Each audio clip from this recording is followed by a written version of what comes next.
10वीं बोर्ड परीक्षा की तैयारी के अंतर्गत आज मैं आपके लिए लेकर आया हूं 5वां चैप्टर गणित का समांतर श्रेणी अरिथमेटिक प्रोग्रेशन, जिसे हम शॉर्ट में एपी बोलेंगे। बोर्ड परीक्षा में स खंड में एक प्रश्न आता है 3 अंक का, और इसके लिए 1, 2, 3 सूत्र आपको तैयार करने होते हैं और कुछ बेसिक जानकारियां होनी चाहिए, तो आप अच्छी तरह से इस चैप्टर को तैयार कर सकते हैं। सबसे पहले मैं आपको कुछ श्रेणियां बता रहा हूं। 1, 8, 15, 22, 29, 5, 10, 15, 20, 25, 50, 40, 30, 20, 10, 6, 9, 12, 15। ये समांतर श्रेणियां हैं, पर क्यों हैं इसके लिए मैं आपको सबसे पहले सार्वअंतर क्या होता है वो समझाऊंगा। सार्वअंतर डी यानी कॉमन डिफरेंस। सार्वअंतर आप आगे वाली संख्या में से पीछे वाली संख्या घटाते जाइए, लगातार आगे वाली संख्या में पीछे वाली संख्या घटाती जाइए। 8 में से 1 घटाने पर 7, इसी प्रकार 15 में से 8 घटाने पर 7, 22 में से 15 घटाने पर 7 और 29 में से 22 घटाने पर भी 7, यानी कि सब में अंतर समान है। हम कहेंगे सार्वअंतर समान है, अतः ये समांतर श्रेणी है। आगे की जो श्रेणियां देखी हैं उसमें भी आप देख लीजिए। 10 में 5 घटाने पर 5, 15 में 10 घटाने पर 5, 20 में 15 घटाने पर 5 और 25 में 20 घटाने पर 5, अंतर सब में समान है। इसी तरह यहां पर देखिए आप 40 में से 50 घटाइए, -10 आएगा। 30 में से 40 घटाइए, -10। 20 में से 30 घटाइए, -10 और 10 में से 20 घटाइए, -10। यहां पर भी सभी अंतर समान है। इधर चौथी सीरीज में आप देखिए 9 में से 6 घटाने पर 3, 12 में से 9 घटाने पर 3 और 15 में से 12 घटाने पर 3। इस तरह से आपने इन चारों श्रेणियों में देखा सार्वअंतर यानी कि समान है, सभी में सार्वअंतर समान है। यहां पर सब में सार्वअंतर 7-7 है, यहां पर सभी में सार्वअंतर 5-5 है, यहां पर सभी में सार्वअंतर -10-10 है और यहां पर सभी में सार्वअंतर 3-3 है। अतः ये सभी समांतर श्रेणियां कही जाती हैं। समांतर श्रेणी में ये पहला पद, दूसरा पद, तीसरा पद, चौथा पद, पांचवा पद। पहले पद को हम A1 लिखेंगे, दूसरे पद को A2, तीसरे पद को A3, चौथे पद को A4 और पांचवें पद को A5। A1, A2, A3, A4 and A5 so। और nवां पद है तो AN। तो इस तरह से पहले हमने समांतर श्रेणी की पहचान कैसे करते हैं वो देखा। व्यापक रूप में हम समांतर श्रेणी को निम्नानुसार लिख सकते हैं। A plus D, A plus 2D, A plus 3D, A plus 4D and so on. व्यापक रूप में हम समांतर श्रेणी को किस तरह से लिखेंगे? A plus D, A plus 2D, A plus 3D, A plus 4D और इसी तरह से आगे चलता रहेगा। ये हमारा प्रथम पद है, ये हमारा द्वितीय पद है, ये हमारा तृतीय पद है, ये हमारा चतुर्थ पद है और ये हमारा पंचम पद है। पहला पद, दूसरा पद, तीसरा पद, चौथा पद और पांचवा पद। हम देखते हैं कि A1 A plus 0 into D। इस A को हम इस तरह से पहले पद को ऐसे लिख सकते हैं, A1 बराबर मान A है तो A प्लस 0D। दूसरे पद को हम लिख सकते हैं A plus 1D A plus 1d। तीसरे पद को लिख सकते हैं ए प्लस 2d। चौथे पद को लिख सकते हैं ए प्लस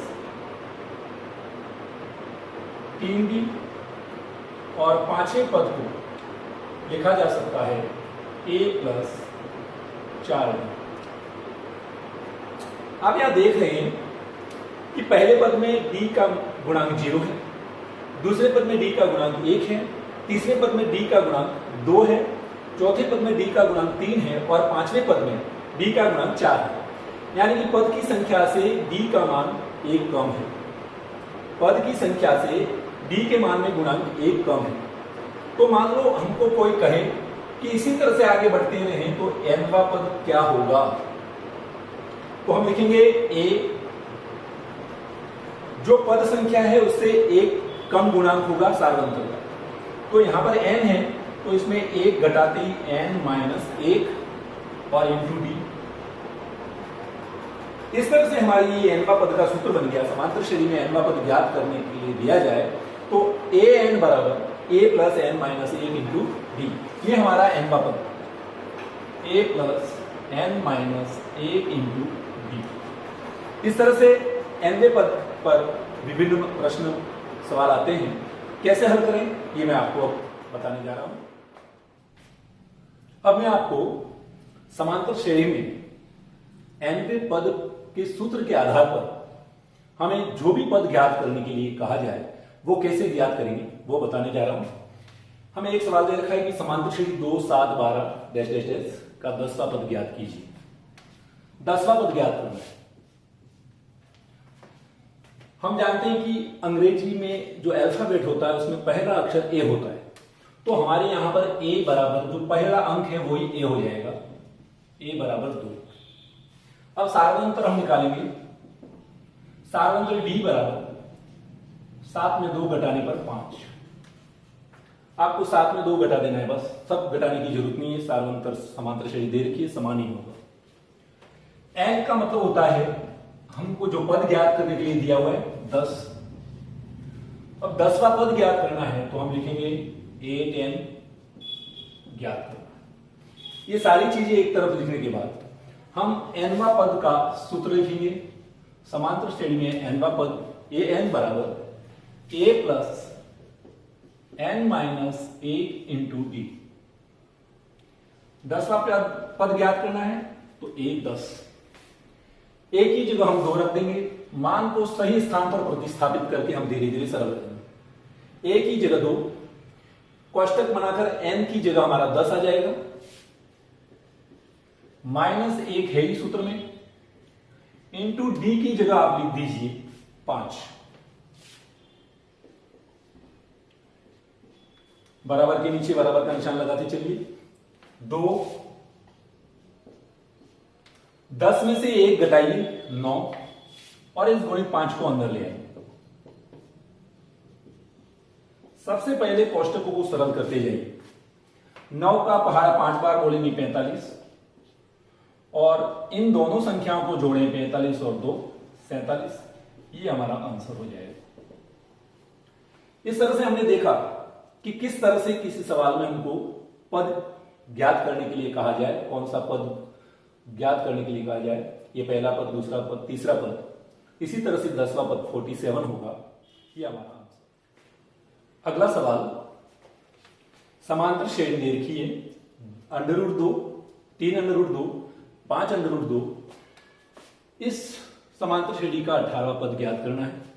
सबसे पहले हम ए डी एन का मान ज्ञात करेंगे। ए प्रथम पद √2, सार्वंतर आगे का पद 3√2 और पीछे का पद जो है बाद वाला √2। आप ध्यान से देखिए ये √2 3 बार है और यहां पर √2 1 बार है। √2 3 बार है, √2 1 बार है। तो 3 में 1 बार √2 घटा देंगे तो 2 √2। आप इसको कॉमन लेकर भी हल कर सकते हैं। दोनों में √2 कॉमन है। कोष्टक में रह जाएगा 3 माइनस अंडर रूट 2 था, अंडर रूट 2 निकाल दिया 1, 3 में 1 गया तो 2 अंडर रूट 2। पदों की संख्या दे रखी, 18वां पद ज्ञात करना है तो n बराबर 18, 18वां पद ज्ञात करना है, a 18 बराबर ज्ञात करना है। समांतर श्रेणी का nवां पद ज्ञात करने का सूत्र लिखेंगे, an बराबर a plus n minus 1 into D. a 18वां का मतलब होता है 18वां पद, a की जगह अंडर रूट 2, n की जगह 18 माइनस 1 इंटू डी की जगह आप लिख दीजिए अंडर रूट 2 अंडर रूट 2। धीरे धीरे कोष्टक को पहले सरल करेंगे और फिर आगे बढ़ते जाएंगे। हम जानते हैं 18 में 1 घटाएंगे तो 17 बचता है, और ये 2 अंडर रूट 2 जो बाहर था उसको अंदर ले लीजिए। अब फिर इस कोष्टक को सरल करना है, अंडर रूट 2 प्लस 17 का पहाड़ा 2 बार बोलेंगे, 17 दूनी 34 अंडर रूट 2। यहां पर अंडर रूट 2 1 बार है, यहां पर अंडर रूट 2 34 बार है, दोनों को जोड़ेंगे तो 35 बार हो जाएगा। अंडर रूट 2 कितने बार हो जाएगा? 35 बार। ये अंडर रूट 2 34 बार, ये अंडर रूट 2 1 बार, तो अंडर रूट 2 कुल मिलाकर 35 बार हो गया, तो 35 अंडर रूट 2 हमारा आंसर आ गया। इस तरह से हम जो भी पद ज्ञात करने के लिए कहा जाए, हम समांतर श्रेणी के nवें पद के अनुसार a, n और d की सहायता से हम इस सवाल को सरल करेंगे। हमने nवां पद ज्ञात करने का तरीका समझा। अब ये सवाल थोड़ा सा हट करें, हमको nवां पद दे रखा है और वो कहता है कि ये कौन सा पद है। जैसे इस सवाल में दे रखा है कि एपी 21, 18, 15 का कौन सा पद -81 है, 10वां पद है या 15वां पद है, जो भी है वो हमको ज्ञात करना है। सबसे पहले हम देख रहे हैं कि प्रथम संख्या यहां पर अंक दे रखा है 21, तो a बराबर 21, d बराबर 18 माइनस 21। अब देखिए माइनस की संख्या बड़ी है और प्लस की संख्या छोटी है। दो संख्याएं दे रखी हो और एक प्लस की हो और एक माइनस की हो, तो आप इनको घटाइए। 21 बड़ी संख्या में से छोटी संख्या घटाएंगे, 21 में से 18 गए तो 3 बचेगा, और माइनस का चिन्ह बड़ी संख्या के आगे तो माइनस लिखेंगे। हमको n नहीं दे रखा है तो n के आगे क्वेश्चन मार्क लिख दो, n ज्ञात करना है। और हमको जो पद an है वो दे रखा है -81। ये -81 कौन सा पद है, वो हम समांतर श्रेणी में पद के बारे में पूछे तो पद वाला सूत्र कम मिलेंगे। nवां पद बराबर a plus n minus 1 into D.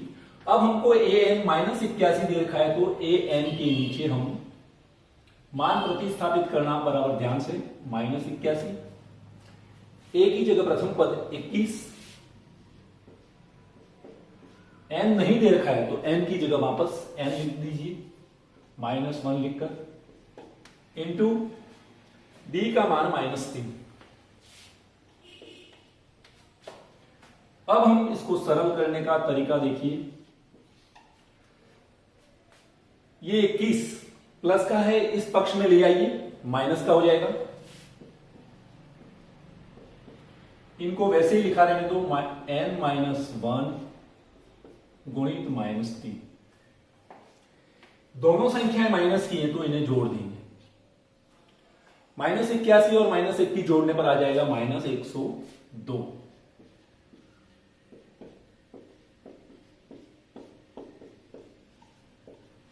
अब हमारी सुविधा के लिए n ज्ञात करना है तो हम इसके लेफ्ट हैंड साइड में ले आते हैं और इसको राइट हैंड साइड में ले लेंगे, तो हमें सरल करने में सुविधा हो जाएगी। जो ज्ञात करना है उसको लेफ्ट हैंड साइड में रखेंगे तो थोड़ी सुविधा रहेगी।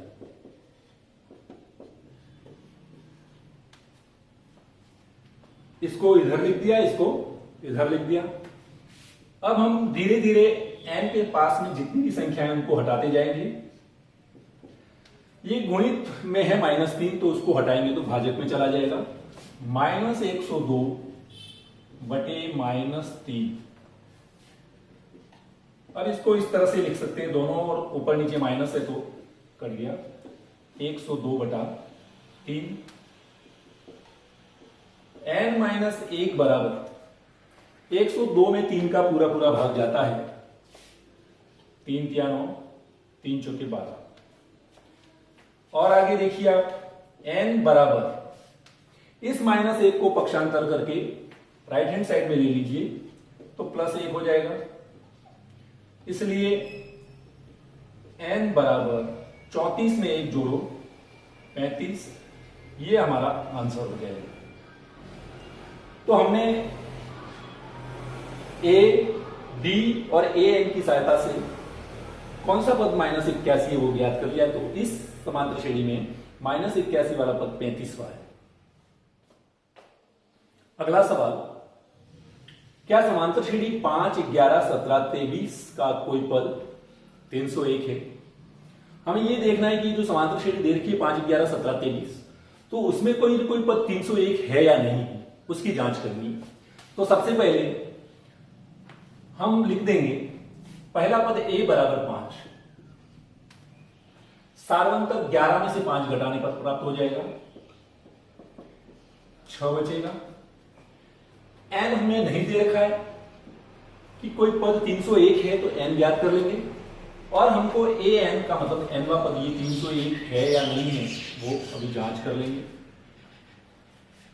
अब इसमें मान प्रतिस्थापित करेंगे। an की जगह 301 लिख दीजिए, a की जगह 5, n नहीं दे रखा है, और d की जगह 6 सारवंतर। सबसे पहले इस 5 को इधर ले आइए, प्लस का 5 है -5 हो जाएगा, और बाकी संख्याएं इसी तरह वापस लिख दीजिए n-1 इंटू 6। 301 में 5 गया, घटाएंगे 296 बराबर n-1 इंटू 6। 296 बराबर 6 का n से गुणा कर दो तो 6n, -6 में 1 का गुणा करेंगे तो 6। अब आप इसको इधर लिख दीजिए, इसको इधर लिख दीजिए। हमको n ज्ञात करना है तो n वाली संख्या हम लेफ्ट हैंड साइड में रखते हैं। 6n - 6 = 296, 6n - 6 बराबर 296। n ज्ञात करना है तो -6 उधर ले जाएंगे तो +6 हो जाएगा।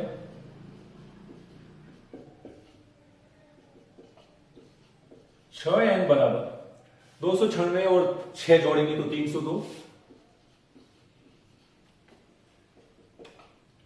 n बराबर 6 गुणे में है, उसको हटाएंगे तो भाजक में आ जाएगा, बटा 6।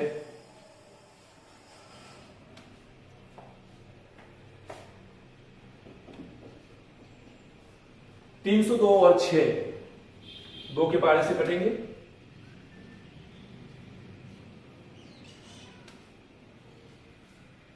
अब 151 में 3 का पूरा भाग नहीं जा रहा है, तो हम देख रहे हैं कि n का मान जो प्राकृत संख्या आना चाहिए वो नहीं है। n का मान प्राकृत संख्या नहीं है, अतः हम लिख देंगे कि इस समांतर श्रेणी का कोई भी पद 301 नहीं है। समांतर श्रेणी 5, 11, 17, 23 का कोई भी पद 301 नहीं है।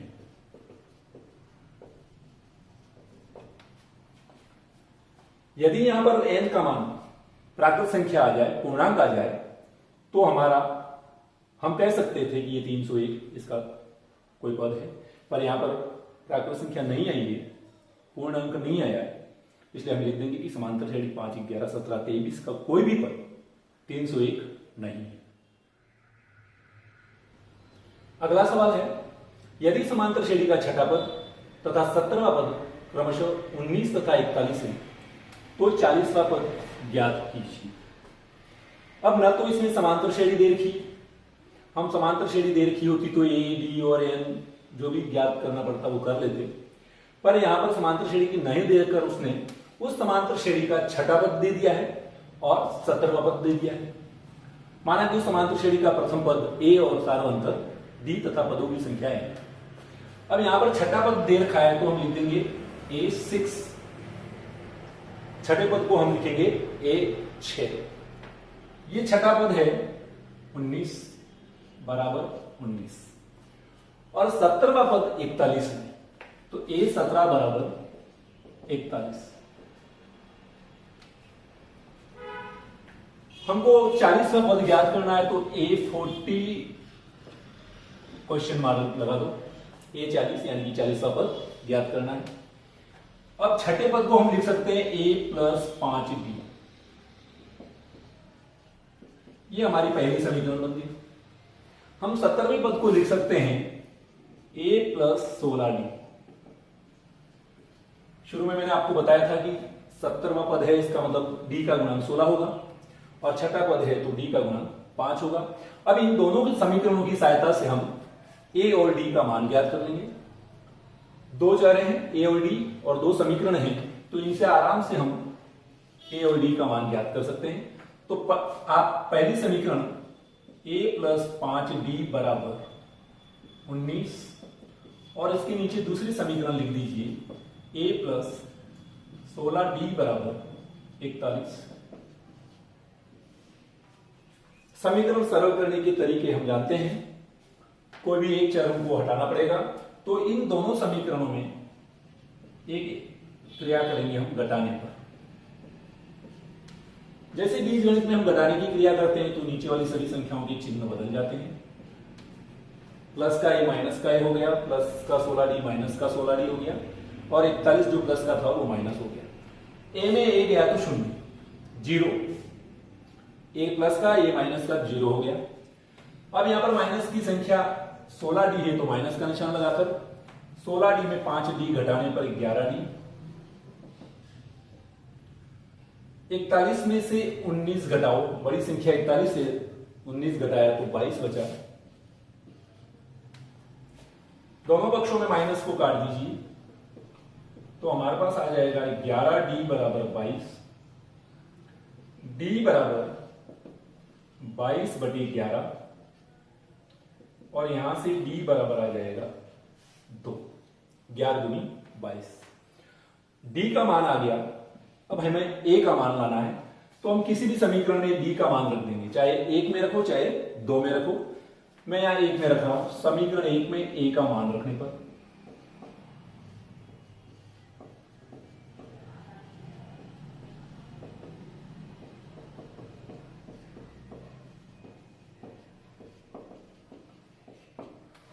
हमारी पहली समीकरण है A+5D बराबर 19।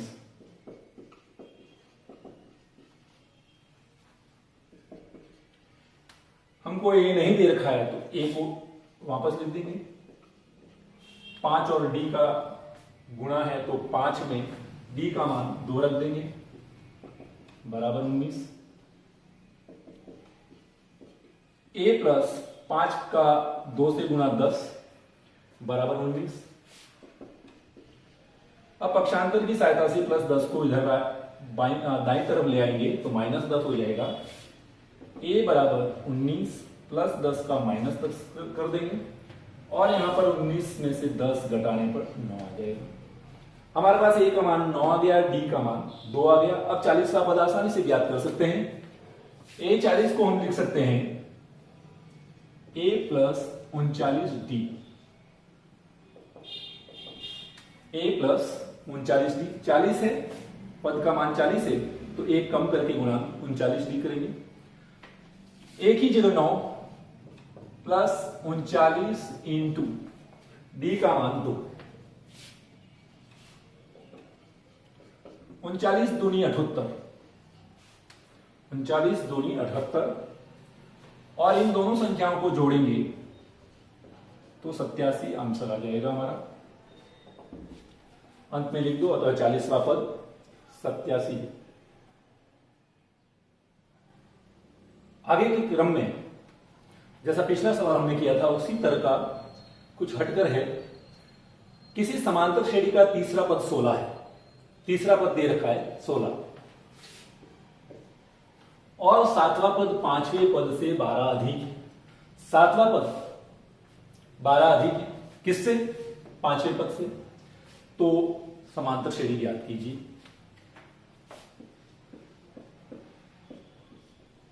हम इसको हल करेंगे। समांतर श्रेणी का तीसरा पद 16 है। तीसरा पद का मतलब होता है A3। सातवां पद और एक पांचवा पद, दो चीजें दे रखी है, सातवां पद पांचवा पद। तो सातवें पद को लिखेंगे A7, पांचवें पद को लिखेंगे A5। ये कह रहा है कि सातवां पद 12 अधिक है। सातवां पद 12 अधिक है किससे? पांचवें से। हमने एक तरफ सातवां पद लिख दिया, एक तरफ पांचवा पद लिख दिया। और मैं किस तरह से पढ़ रहा हूं, देखो सातवां पद 12 अधिक है, ये सातवां पद 12 अधिक है। इसका मतलब समीकरण के दोनों पक्ष बराबर करने के लिए पांचवें पद में 12 जोड़िए। अब ये दोनों समीकरण का मान, दोनों पक्ष बराबर हो गए, क्योंकि सातवां पद 12 ज्यादा था तो पांचवें पद में 12 जोड़ दिया तो ये दोनों पक्ष बराबर हो गए। अब हम हमारे समांतर श्रेणी के nवें पद के सूत्र के अनुसार जानते हैं, तीसरे पद को लिखेंगे हम a + 2d = 16। a + 2d = 16। तीसरा पद है तो d का मान 2d हो जाएगा, एक कम। सातवां पद है तो a + 6d। पांचवा पद है तो a + 4d।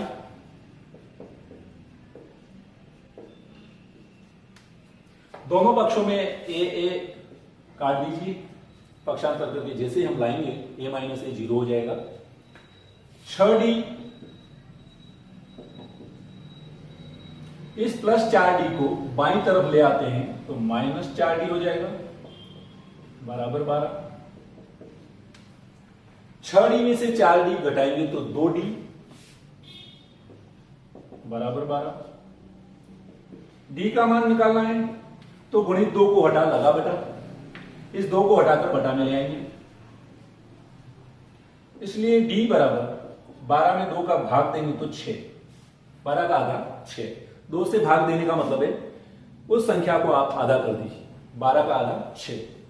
अब हम यहां पर d का मान रख देंगे, 1 + 2 × d का मान 6 है तो 6 बराबर 12।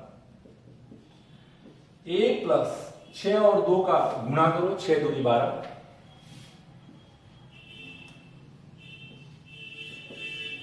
बराबर 16, बराबर 16। a बराबर 16 + 12 को आप पक्षांतर करके दाईं तरफ लीजिए -12, और यहां पर इसलिए a बराबर 16 में से 12 घटाने पर 4। अब हमारी समांतर श्रेणी ज्ञात करनी है। हम जानते हैं कि a और d दे रखा हो तो समांतर श्रेणी आसानी से ज्ञात कर सकते हैं। अतः AP प्रथम पद 4 है, द्वितीय पद ज्ञात करना है तो इसमें सारवंतर जोड़ दो। प्रथम पद में हम सारवंतर जोड़ेंगे तो दूसरा पद आ जाएगा, 4 में 6 जोड़िए 10। अब 10 दूसरा पद है, तीसरा पद लाना तो फिर सारवंतर जोड़ दीजिए, 10 में 6 जोड़ेंगे तो 16, 16 में फिर आप 6 जोड़ दीजिए 22। इस तरह से हमारी समांतर श्रेणी प्राप्त हो गई। ये हमारा आंसर होगा। पहला पद, दूसरा पद, तीसरा पद, चौथा पद आपको कैसे ज्ञात करना है मालूम है। और पहले पद में सारवंतर जोड़ते ही दूसरा पद, दूसरे पद में सारवंतर जोड़ते ही तीसरा पद, तीसरे पद में सारवंतर जोड़ते ही चौथा पद, इस तरह से हमारे समांतर श्रेणी आती जाएगी। हमें अगला सवाल दे रखा है कि 3 अंकों वाली कितनी संख्याएं 7 से विभाज्य हैं। 3 अंकों वाली कितनी संख्याएं 7 से विभाज्य हैं। तो थोड़ा तो हमें नॉलेज होना ही चाहिए कि 3 अंकों वाली संख्याएं कहां से शुरू होती हैं और कहां समाप्त होती हैं। तो 3 अंकों वाली संख्या, सबसे पहली संख्या है 100, 101, 102, 103, 104, 105 और 3 अंकों में अंतिम संख्या होती है 999, 999। अब हमें यह पता लगाना है कि 100 से लेकर 999 के बीच में ऐसी कितनी संख्याएं हैं जिसमें 7 का पूरा भाग जाता है। 7 से विभाज्य का मतलब 7 का पूरा भाग जाता है। तो सबसे पहली संख्या इसमें 7 से भाग जाने वाली कौन सी होगी?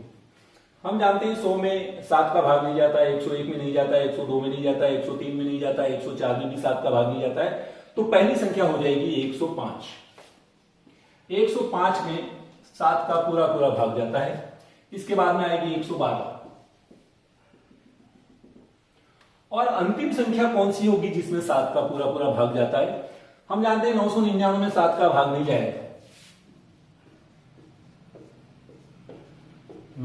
7 एकम 7, 9 में 7 गए तो 2, 9, 7 चौके 28, 1, 9 उतारने पर 7 दूनी 14, 5 शेष बचा। यदि यहां 0 शेष बचता तो हम कहते कि भाग पूरा पूरा चला गया। 5 बच रहा है, इसका मतलब यहां पर 5 कम कर दो, 9 में 5 गए तो 4, अब आप ये 4 उतारेंगे तो पूरा पूरा भाग चला गया। तो हमारी अंतिम संख्या 994 होगी जिसमें 7 का पूरा पूरा भाग जाता है।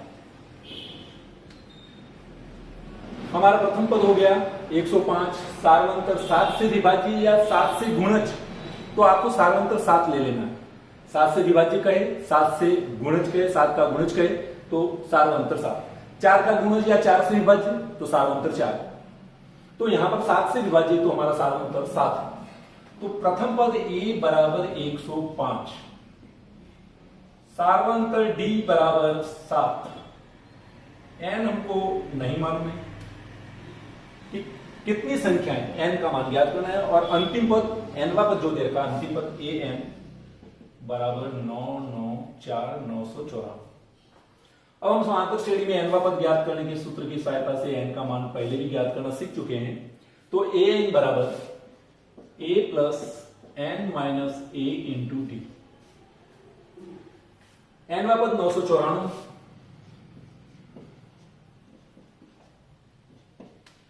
a की जगह 105, n नहीं दे रखा है और d की जगह 7।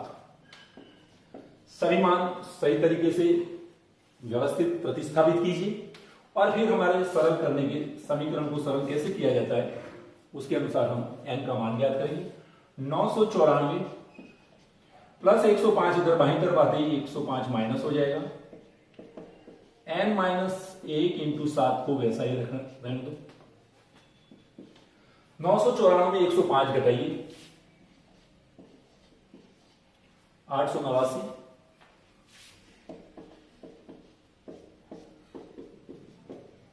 हमारी सुविधा के लिए n का मान ज्ञात करना है तो ये हम लेफ्ट हैंड साइड में ले आते हैं और 889 को हम राइट हैंड साइड में ले लेते हैं। इससे हमारे मान में कोई परिवर्तन नहीं होता है। दोनों पक्ष को हम चेंज कर देंगे।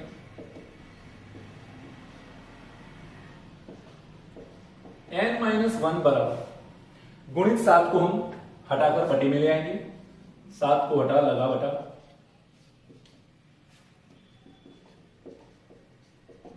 889 में 7 का पूरा पूरा भाग जाना चाहिए।